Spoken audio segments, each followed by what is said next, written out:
So I'm most known, I would say, for playing Clarissa in Silent Witness. BBC. Yeah. DNA's back on the severed arm. It's those looks. It's the looks.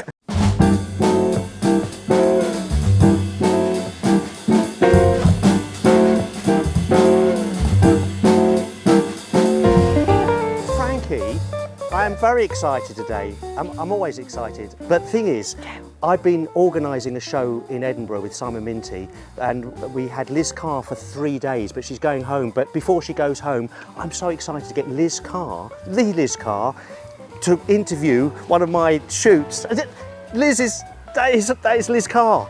Steve Best, as I live and die. Is that the phrase?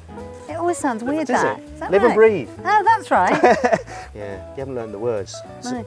It's an actor, and You didn't give me the script in time. didn't I? No, you're not a professional. That's the thing. Liz Carr, it's so nice to have you. The very quick intro was that Simon and I were organising Abnormally Funny People, and you were in the first show 20 years ago. 20 years ago.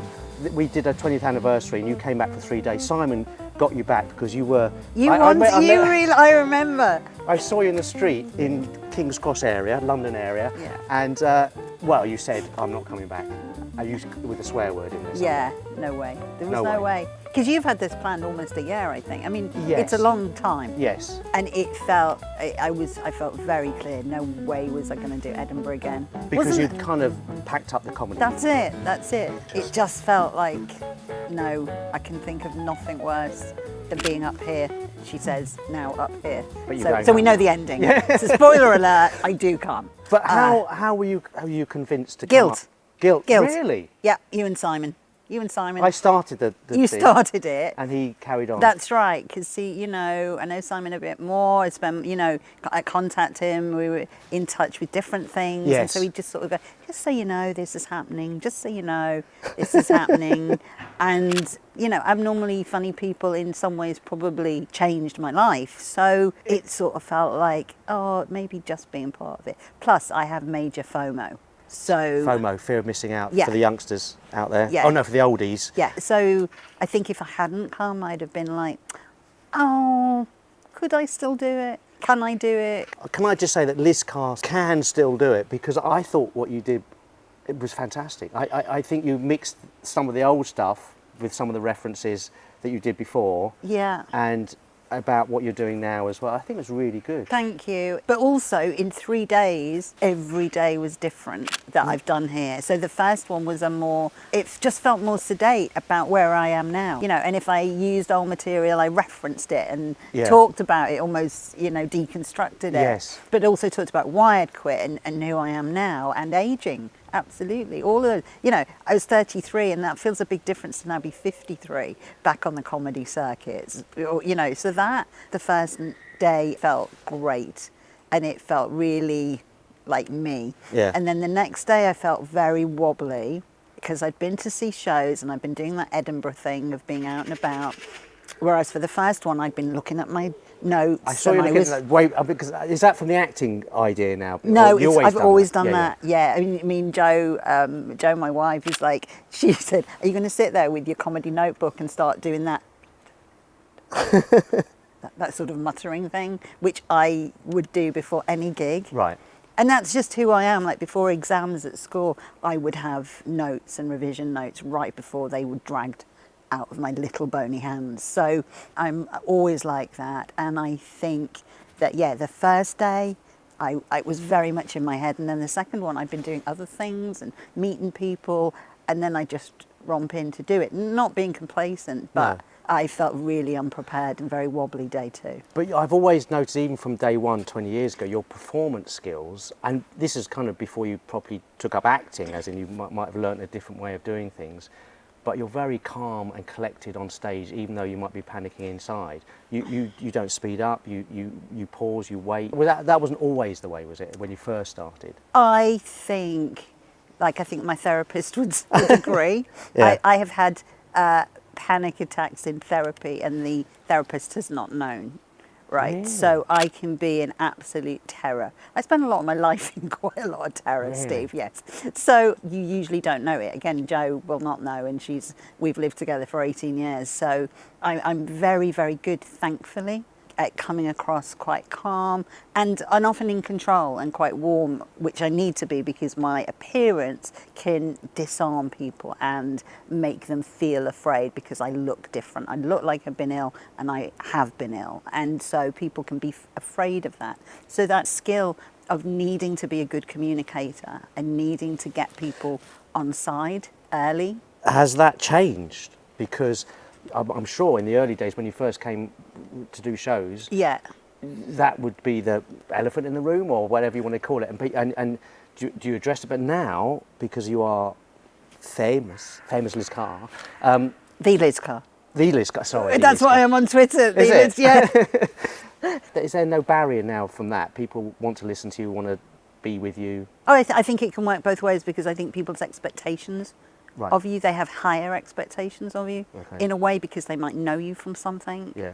So then arguably you can feel that you need to live up to that. Yeah. But what I did feel coming back, and this was really helpful for me, is thinking it doesn't matter. Right. And I think once you get to that point, that's really helpful. So I don't need a review. Yeah. You know, I've not forked out to be up in Edinburgh. No, we have though. Yeah, no, yes. I mean, not hopefully really. it could We help haven't you been guys. sponsored. That's right. You know, I didn't want to mess it up for you guys, but yeah, my career wasn't dependent on these 3 days. So that meant, whilst I didn't want to leave another comedian with a lull after I'd been on, and I was pretty sure I would be better than that.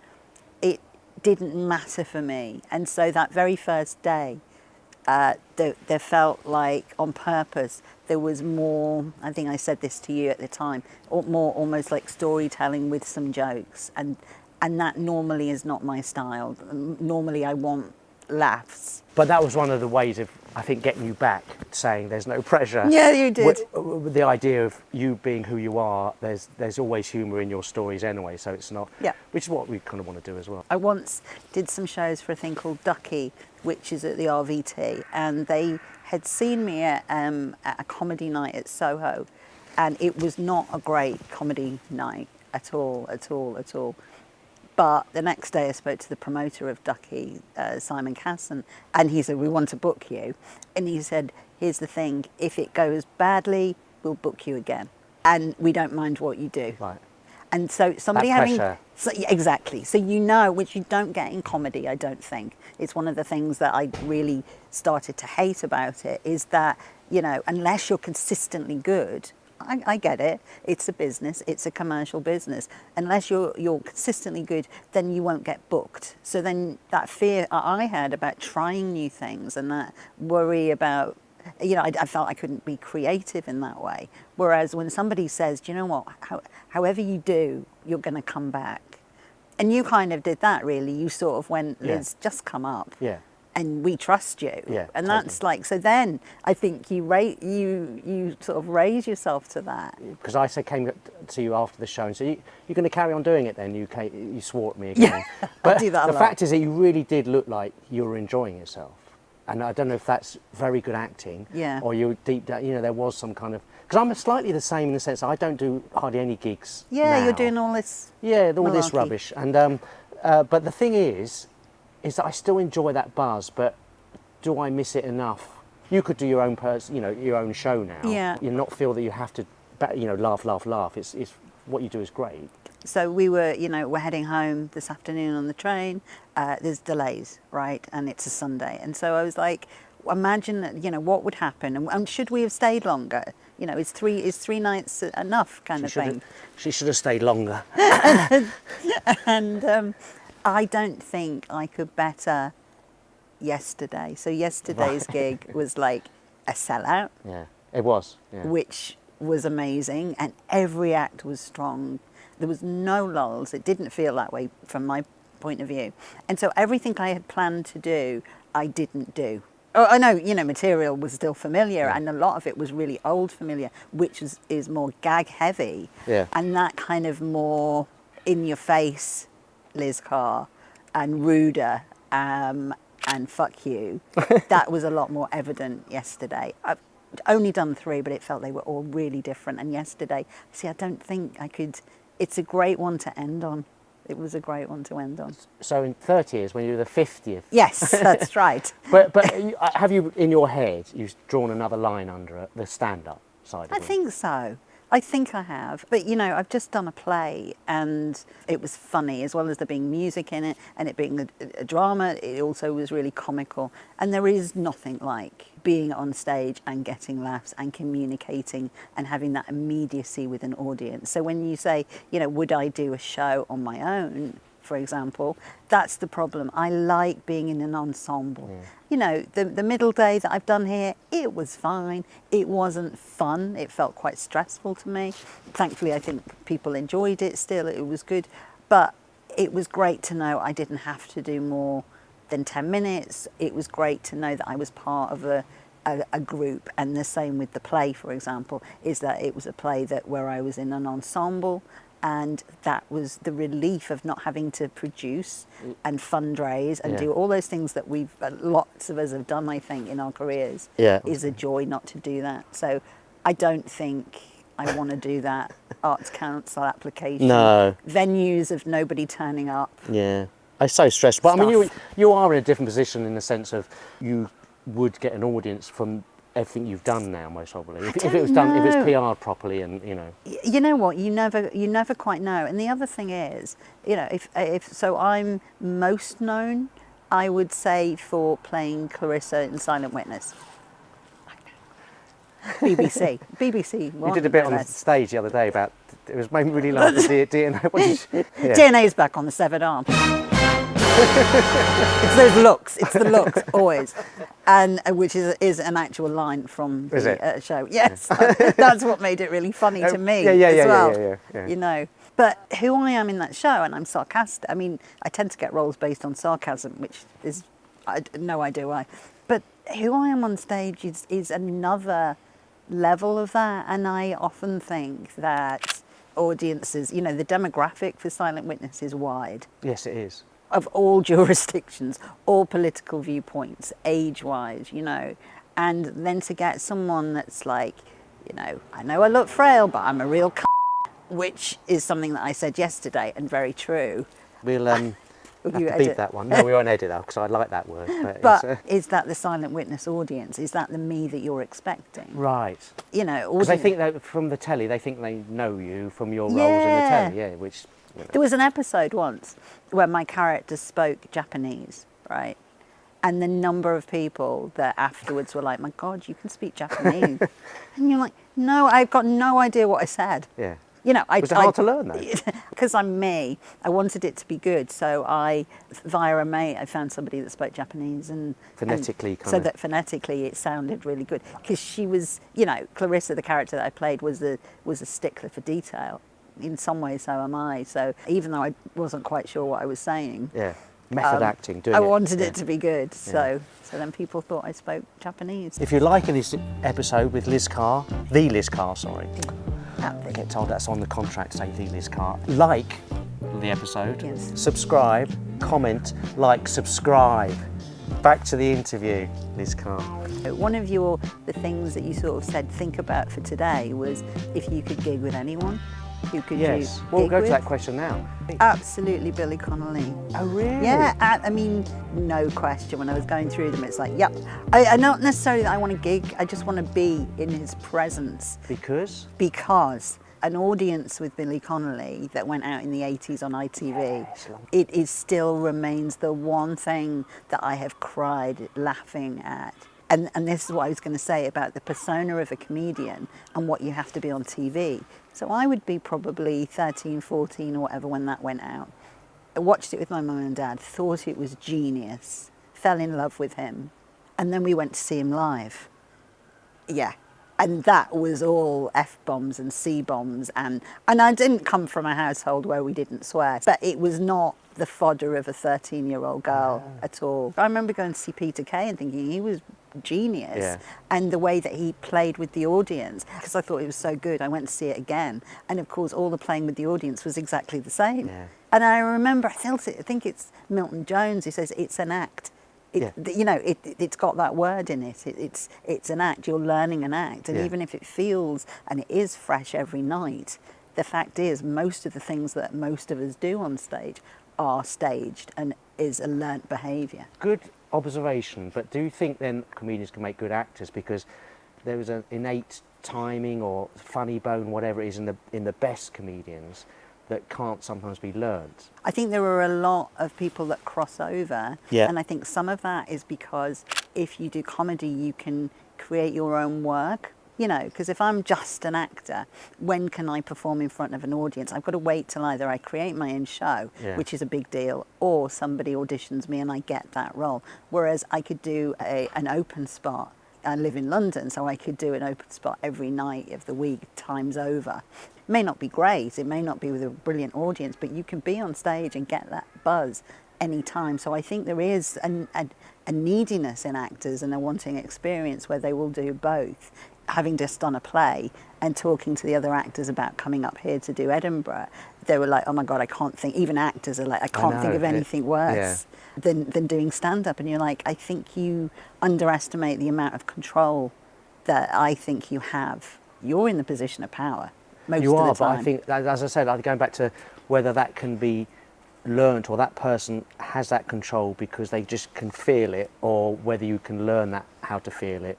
But then actors do the same, don't they? They know how to pause. And and also you don't have to feel them as long as you're giving that over. You said, I feel, you know, you get the impression that I'm calm and I'm in control when I'm on stage, when inside I'm like, I think I'm about to die in every sense. Talk about that then. What's your worst gig? What's your best gig? Let's do your best gig first and then... Best gig, I did a Best of Liverpool. So I'm from the Wirral, I'm from the Northwest, and I did a Best of Liverpool. Great venue. I sort of think it was the Everyman. Yeah. John Bishop was headlining. Yeah. This would be 2007. So I started with you guys 2005. Wow, so 2 years later. 2 years later, and the Liverpool Echo, which I grew up with as being the big paper, was like that. I was the highlight.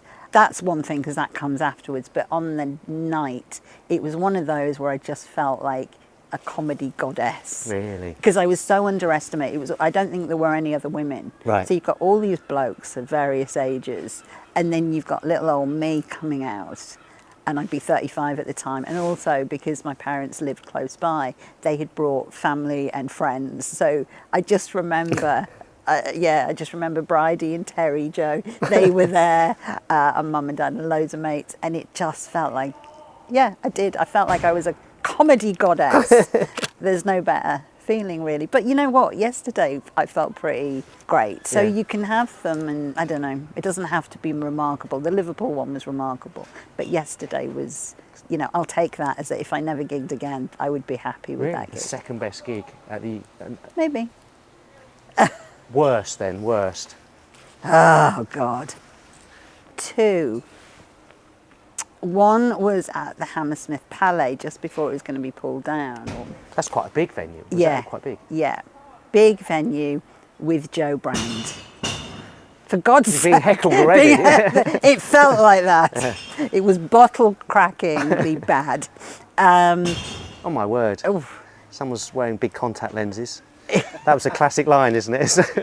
You know, Joe Brand, icon of comedy, never met her before, wanted to be brilliant. It would be around the same time. So it would be, I did a lot very quickly. I escalated in comedy very, very quickly. Right. And I think being a disabled woman helped that.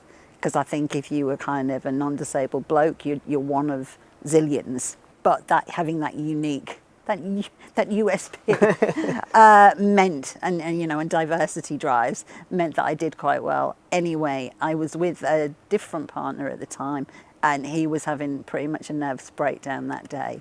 And I remember going on, and I just there was hardly anything, Steve. It was in front of a full audience. In front of a full, great audience, and I just couldn't get anything. I hate that feeling of like almost being ostracized afterwards. It's weird, isn't it? I've done that where other acts kind of avoid you. It's like if they touch you, they're going to catch badness. Weird. You know, and I couldn't bear that. I hate it. It was just, I was mortified that such a big gig had gone so badly. I also remember I was in Funny Women competition, and the semi-final was at Manchester Comedy Store, and it was joyful, and it was another one that would rate up there as really highly and memorable. Got 3. I can't believe Liz has given me 3. And then the final was at London Comedy Store, and I think based on the semi-final, I think odds on were that I was going to do really well. And it was nerves. I was not in my head. I was too anxious. Yeah. I mean, I'm always anxious, but I was just too everywhere. I just wasn't sort of present. It was the same, you know what it's like. You can do the same material. But it doesn't take much for the audience to sense that kind of, whatever it is. It's a really weird thing because you haven't really done anything that different. No, for the audience. That's it. I remember the first time Don Ward from the Comedy Store saw me, he thought I was brilliant and very quickly gave me gigs and supported me and was absolutely lovely to me. Yeah. And then it dried up. Yeah. And he'd be like, it's just the material now that you're doing, Liz, is far too disability based. And I was like, I'm doing exactly the same. Yeah.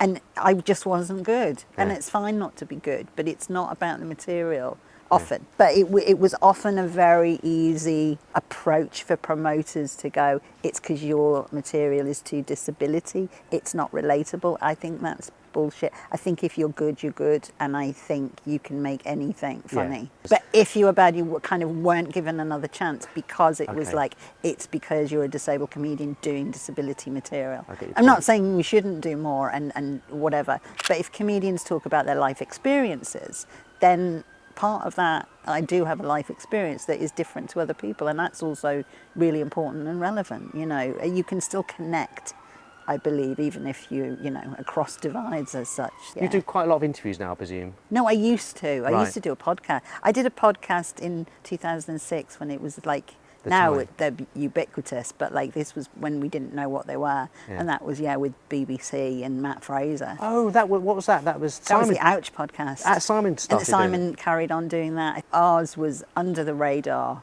And you could kind of say a little bit more than the BBC would allow now. We had a quiz, you might remember hearing about this. The quiz was called Vegetable, Vegetable or Vegetable, when disabled people would ring up and they would want us to guess what was wrong with them based on that kind of yes or no game. Animal, vegetable, animal. So we would just That's a very funny concept. It's brilliant, it's I can't genius. believe the BBC let that through. Yeah. And it became cult-like, It was not awful or rude. No. And of course it was based on the idea that people are obsessed with what's wrong with a disabled person. They absolutely are desperate to know. Which is what we do that sign at the beginning, don't try and guess what this is. It's not disability bingo. It's not disability bingo. Yeah. And I have a thing that in my career I have never mentioned publicly my medical condition. And this is the first time we're going to do it. No, not really.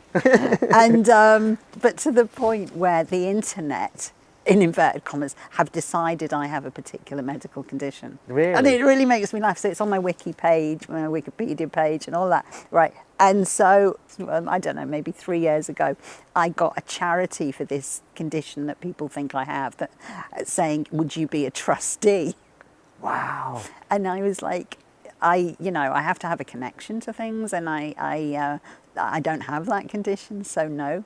And they got really, they were like, but the internet says you have it. It's like, the other thing I always do is watching, which I'll talk about more watching in a minute. But we were talking about this, whether you wear watches, and your response was?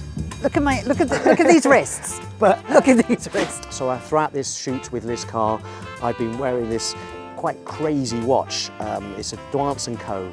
from Australia, and it's really lovely. It's a really fantastic, it's an automatic watch. I'm going to take this off this time so you can see the movement. Can you see the movement behind there? And then you've got the front of it, which is kind of Dali-esque. Is that such an adjective? It's very pretty. It works lovely, and I think it's just unusual, and I like the unusual. I'll put the details below. Lovely watch.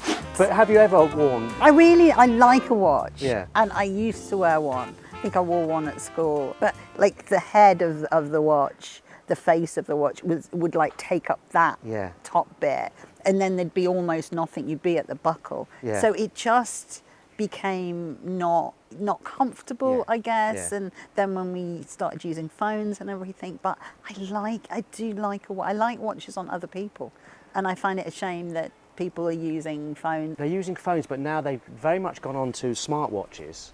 Yes, like the Apple Watch. yes, but yes. they were saying, although watch enthusiasts spit on those kind of Okay. thing, but the watch companies, I think, are saying is that at least it's getting people back wearing something on their wrist. Yeah. From those kind of things, they go on to getting into watches, which is quite Fair enough. I mean, I don't even know. I think it would hang over. I think that a smartwatch would actually hang over my wrist. Right. So it would just. And do you know what? On me, it would look like some kind of medical tracking device, Right. like Or an alarm do you know what I mean? or Or a keep her safe alarm. Yeah. And I don't really want to go for that vibe or that look. So no.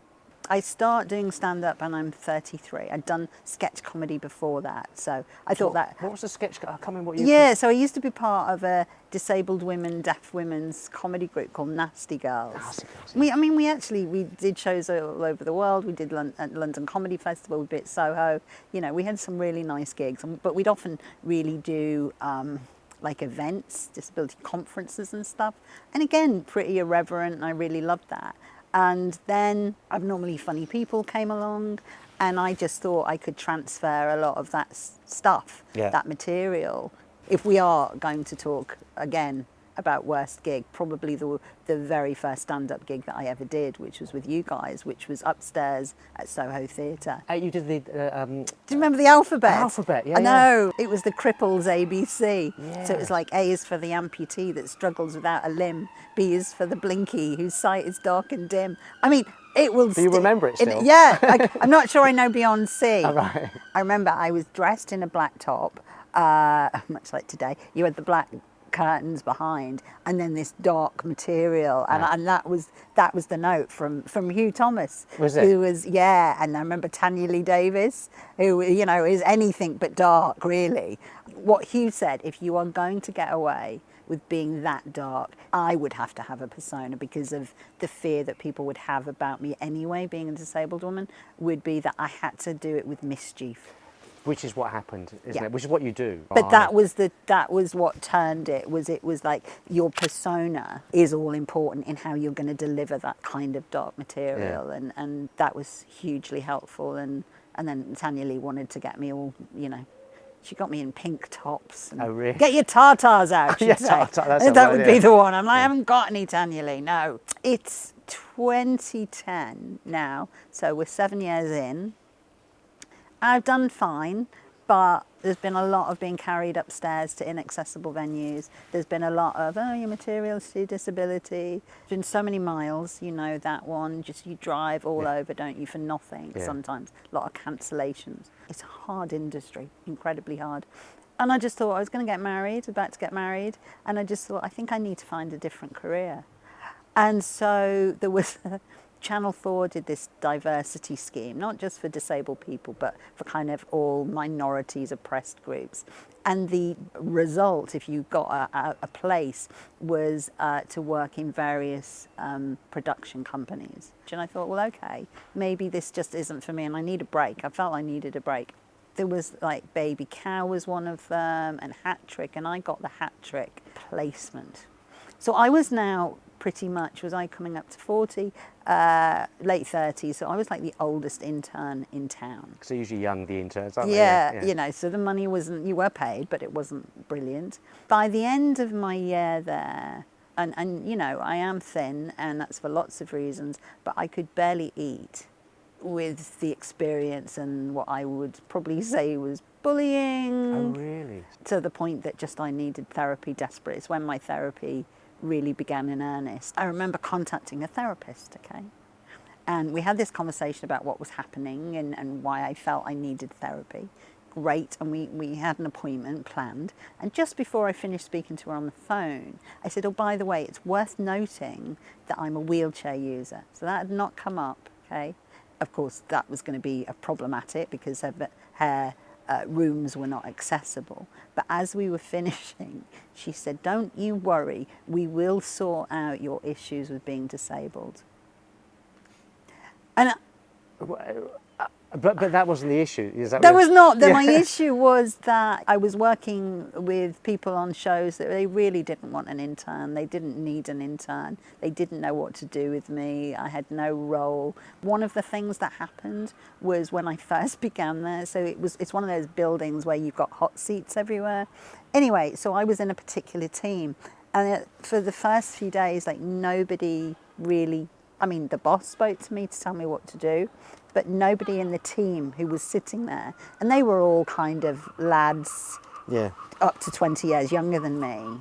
They just, they'd go out for lunch, but they wouldn't tell me, they wouldn't invite me. It was that sort of low level, but isolating. I found out, because one guy kept in touch, because they felt pretty bad eventually, is that what had happened is that where they'd sat me was where the big guy, the main kind of guy that rallied the younger ones, he was pushed out of his desk so that I could sit there. Oh, right. So it's an underlying... So he was pissed that I'd come along a diversity scheme person and had corralled everybody to just be mean to me. And what really I felt really ironic about that is years later I noted that this person was producing shows around disability. Really? Disability and comedy. That's amazing, isn't it? And also you didn't talk to me. You didn't, Yeah. And you could have worked really well together. It's absolutely. Sometimes when I think about I don't even know what successful means, but having a greater public profile, let's say. And I wonder sometimes how much that drive for success and ambition that I do have is just to go fuck you to so many people. Being successful and being more successful than those people that have shat on me feels like something that probably is, I probably don't admit that often, but I think that's also a driver, or it's a useful really. Sideline Yes. of the success that's come anyway. You say you weren't eating. Did it manifest in depression as well and all that? Was it kind of... So I had different jobs. That job was in development. Okay, then I went and I did a cookery dating show, but I was ambitious, and the job that I wanted was to be a researcher on Have I Got News for You? Okay. And I did that, and those guys deliver a great show, and they don't need anyone. Right. So they just did not want me or need me, and I became the person that you wouldn't need or want because I wasn't myself. Right. And now my analysis, my own psychoanalysis, is I felt so silenced and strangled that I really struggled to swallow when I was not at home. I couldn't eat. Really? Yeah. So like Jo, my wife, she would come to sort of be with me often and bring me things that maybe I could eat. But it's tragic comedy now when I think. So we would film Have I Got News for You once a week on the Thursday, ready for the Friday. And after you filmed the show, you go upstairs into like 16th floor or whatever, and it would be very swish, and there'd be canapes, and you'd have all the guests there, and which felt glamorous, and you get these amazing canapes. And I remember standing around going, oh my God, because I love, I'm tiny, I like little food, I like little things, and I would eat them, but I couldn't swallow them. So I would do that. So there were a lot discarded boluses of food.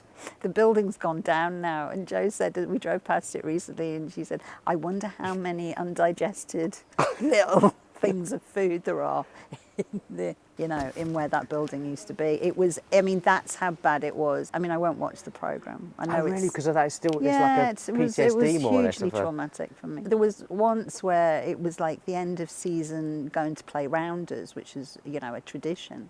I think it was Primrose Hill, and there we were, and so they're off to play rounders. Now look, I don't mind if people play rounders, and there's usually a way, as you know, that you can kind of get involved if you're not running and stuff. But I remember the production coordinator just came over and said, will you just mind the bags for us all? Seriously? Yeah. Will you mind the bags? So Jo used to call me that for a long time after. All right, mind the bags. She wonders why I don't like her hanging things on the back. I'm traumatised, Jo. Do not use me as a donkey. I'm not Buckaroo. That's funny. tragically funny. Yeah, you know what I mean? Yeah, and yeah. so that's the sort of sense of not being part of it. Yeah. So today, the camera of choice is my beloved, beautiful Leica Q3 43. I got this mint second-hand condition because it's so expensive. But it is a beautiful camera. It's got a fixed 43 lens, which apparently is how our eyes see things. So it's kind of our vision, line of vision is a 43mm, and it's fixed at f2, which is very fast. Just a sublime piece of kit that takes amazing files, amazing images, and that's the one I've used today with the wonderful Liz Carr. I'm just somebody that likes, I think, challenging, because you know, when I did Abnormally Funny People originally, I remember, like, I love Steve Day hugely and really respect his love of being a stand-up, you know, and his calmness around it.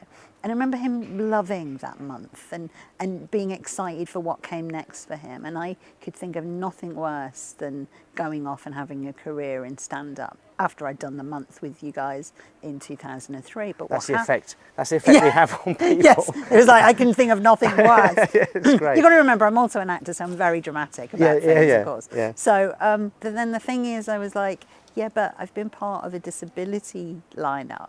That's not the same. Yeah. Can I make it in the mainstream? So I think I do that all the time, and I definitely did that. It was like, I've done it with AFP and it was great, but maybe can I make it as a comedian in my own right now? That's very much how I think Chris McCausland took it. Yeah. Very much, because he was always uncomfortable and kind of kicking back a lot. Although now he's famous, he doesn't... I think he's come full circle. Yeah, exactly. Ironically. He has to talk about it because it's there, isn't it? But when I've seen him on Would I Lie to You and all that, almost all the gags just plays up to it now. It's all, and it's just like, oh my God, of course. But that sounds like similar to you, how you felt of wanting to make it on your own terms and such. Yeah. I think the difference is, I think he was quite uncomfortable with being a blind person. It was relatively new for him. True. Still, and I think how he felt about himself was different. Yeah. And absolutely, he just wanted to make it. And I think Abnormally Funny People was part of the helping him to make it and being up in Edinburgh to do that, you know. And I think the difference was I was very much embedded in the disability world. Right. So that aspect felt very comfortable and safe for me, and like a good testing ground. Photo. So we talk about photographs. Favourite photo? Okay, I do have a favourite photo, but it feels really smug to talk about it, but I'm going to talk about it. So it was in The Guardian, and it's a picture of when I won an Olivier Award. I won an Olivier Award. Fuck you.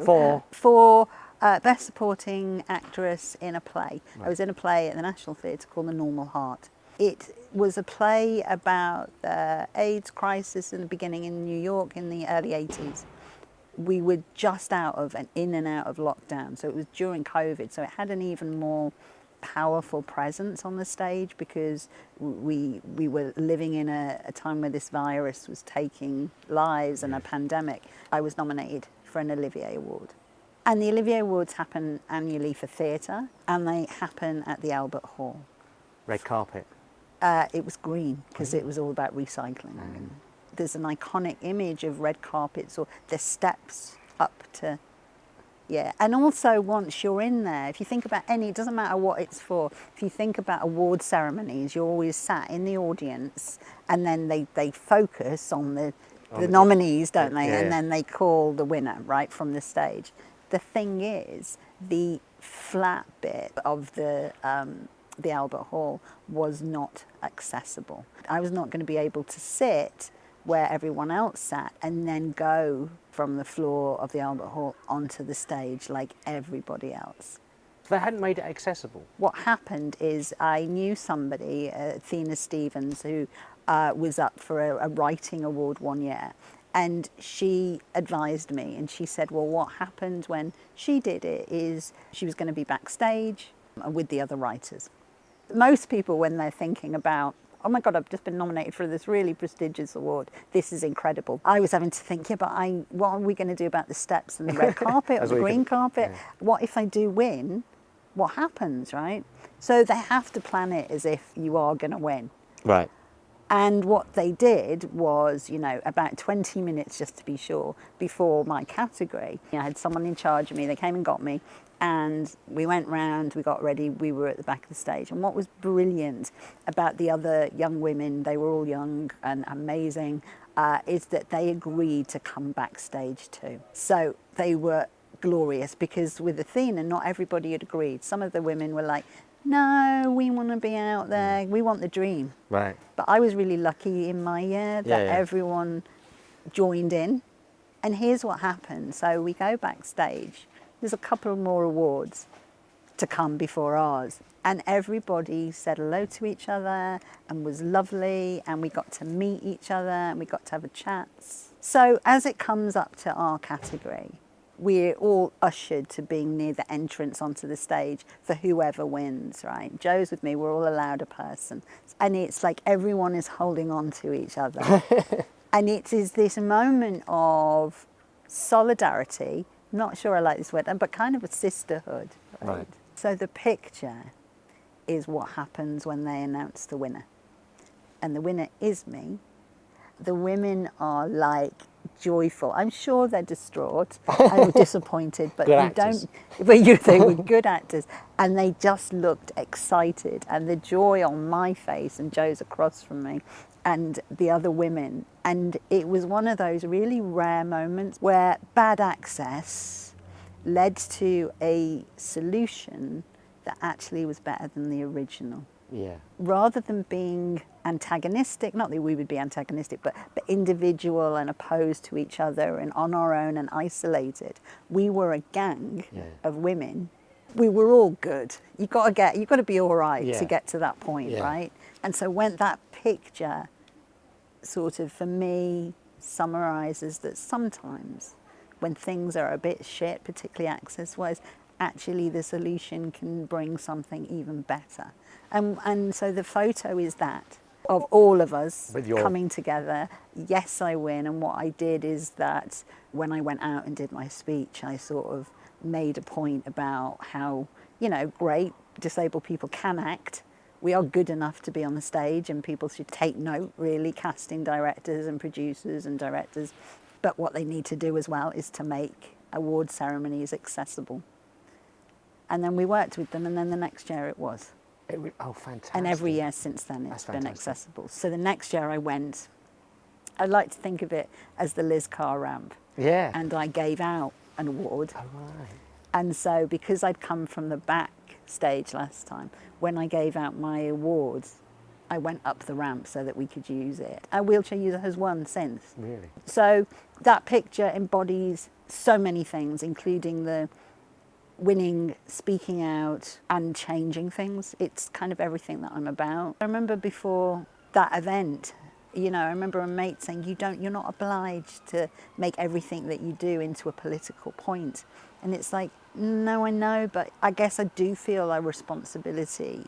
That's the thing. What it does is it says to a whole generations, is like, you deserve to be on this stage. Yeah. You can be on this stage. And I can't underestimate, I think, because people come up and tell you, which is lovely, that your presence, my presence on, whether it's on stage doing stand-up or being on telly doing something or whatever, is that does have a knock-on effect, and it does change representation, and it does impact people, particularly those who've maybe been told, that you can't do have a career, a creative career or an artsy career, or be an actor because you're disabled. And it's like, that's changed. That's changing hugely. Yeah. In the 20 years since I started with you guys, I think for comedy it's changed. Did I say about a favourite joke? Have you got a favourite joke? There's a joke that my mum likes. A duck goes into a bar. He says, do you have any bread? And the barman goes, no, I don't. The duck says, have you got any bread? No, I haven't got any bread. Have you got any bread? Says the duck. No, I haven't. And if you ask me one more time, I'm going to nail your beak to the bar. The duck says, have you got any nails? The barman says, no. The duck says, have you got any bread? That's really good. I've not heard that one. She will quote it all the time, won't she? Can we get Joe, just so you know what I'm looking I'm going to get Joe. Sitting there on the sidelines. Yeah. Great shoes. I love the orange shoes. I won't put this one in black and white. Normally I'm in black and white, aren't I? I'm a rubbish comedian because I don't remember jokes. I will still quote Steve Day. And you, it's always the fight. It was a big fight, Second World War. My granddad got into a fight. Yeah. It was a big fight. It was World War II. That was the. Yeah. It's funny. It's stupid. Frankie's not laughing. Let me just get one of Frankie not laughing. Oh, he's laughing now for the cameras. Oh, sorry. It was my granddad got killed trying to stop a fight. That was the thing. It was a big fight. It was World War II. I didn't set it up properly. Also, I've heard it before. Yeah, You yeah. told it properly. Yeah, exactly. I think that was the comedy police. Anyway, it was. coming. Next steps. I've got Okay. things coming out that I've done. I did an Audible play. Yeah. I did an Audible play with like the likes of Emma Thompson, and it's kind of like a follow-up of Sense and Sensibility, and that's brilliant because I'm playing again a non-disabled character. So I love playing disabled characters, but the next step for me, career-wise, is that I get to play roles that were not written for disabled people. Right. And so this is the first time that's happened mainly, but of course it's Audible. So that would be my next ambition, To get into it. is that I would like to be cast in something where any woman of a certain age could go for that role, but I'm the one that gets it. Selfie. Something. I'm very bad at selfies. I like it. Thank you very much. What a great interview. Thank you. Thanks, Dave. Thanks, Frankie. Thank you. We haven't talked this much in 20 years. I know. Didn't know anything about him. Still don't, to be fair. Why did you start comedy? Next Didn't I do interview. you? Yeah.